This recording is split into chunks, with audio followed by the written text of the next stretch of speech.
आज आहे 3 जुलै 2026. हां हां. आज दुपारनंतरच पावसाला सुरुवात होणार आहे. हं. मग 3 तारखेपासून ते 8 तारखेपर्यंत राज्यात खूप पाऊस पडणार आहे. 3 ते 8. हो. मग ज्या भागात पडला नाही तिथं देखील आज पडून जाईल हे 8 तारखेपर्यंत. बरं बरं. मग आज रात्रीपासून पावसाचा जोर वाढणार का सर? दुपारनंतरच. दुपारनंतर सुरुवात. हो. मग रात्रभर रिमझिम सुरूच राहील काय काय भागात. बरं. काही भागात मागील जे पाऊस पडला तसंच प्रमाण राहील काय? म्हणजे काही भागाला पावसानं सोडलं, काही भागात जास्त पडला. नाही ना, आता याच्यात संपूर्ण सगळीकडे पडून जाईल आता. बरं बरं. हो. कोणत्या जिल्ह्यात, कोणकोणत्या जिल्ह्यामध्ये जास्त प्रमाण? आता याच्यामध्ये काय होणार आहे, मुंबईपेक्षा नाशिककडे जास्त पडणार आहे आता पाऊस. हं, हं, हं. 3 जुलै ते 8 जुलैच्या दरम्यान मुंबईपेक्षा नाशिककडे जास्त राहील. अतिवृष्टी होईल. अतिवृष्टीसारखा पाऊस राहील तिकडं. मुसळधार खूप पडणार आहे नाशिक जिल्ह्यात. एवढा पाऊस त्याने कधी नाही बघितला इतका बघायला भेटेल. म्हणजे रेड अलर्ट. हो, रेड अलर्ट पेक्षा जास्त राहील. अरे बापरे! खूप खूप पाऊस राहणार आहे. आणि आपल्या मराठवाड्याची परिस्थिती काय सर?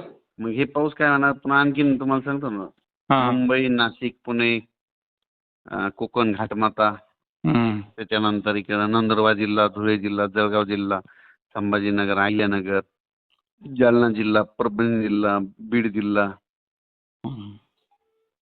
त्याच्यानंतर जळगाव, धुळे, त्याच्यानंतर बुलढाणा, अकोला, अमरावती, वर्धा, नागपूर, भंडारा, चंद्रपूर, यवतमाळ, नांदेड हे असा पट्टा जरा जास्त पडणार आहे. बरं बरं. खूप म्हणजे जास्तीत जास्त पाऊस राहणार आहे. आणि लातूर भाग इकडं हे कमी राहणार समजा.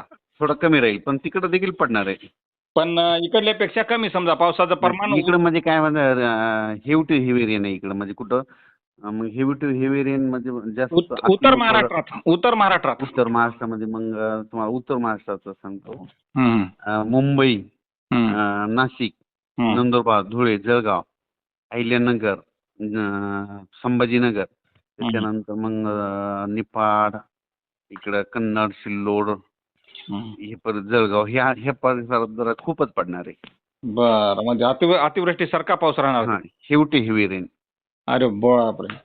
मग त्याच्यामुळे काय होईल, तिकडले जे छोटे छोटे तळे आहेत उत्तर महाराष्ट्रात सगळे भरून जातील, छोटे पाझर तलाव. हां. छोटे तळे सुद्धा भरतील. हो, काही तळ्या मोठ्या तळ्याने पाणी येईल पण छोटे ते भरतीलच याच्यात. बरं बरं सर. Okay sir. ठीक आहे सर. धन्यवाद सर.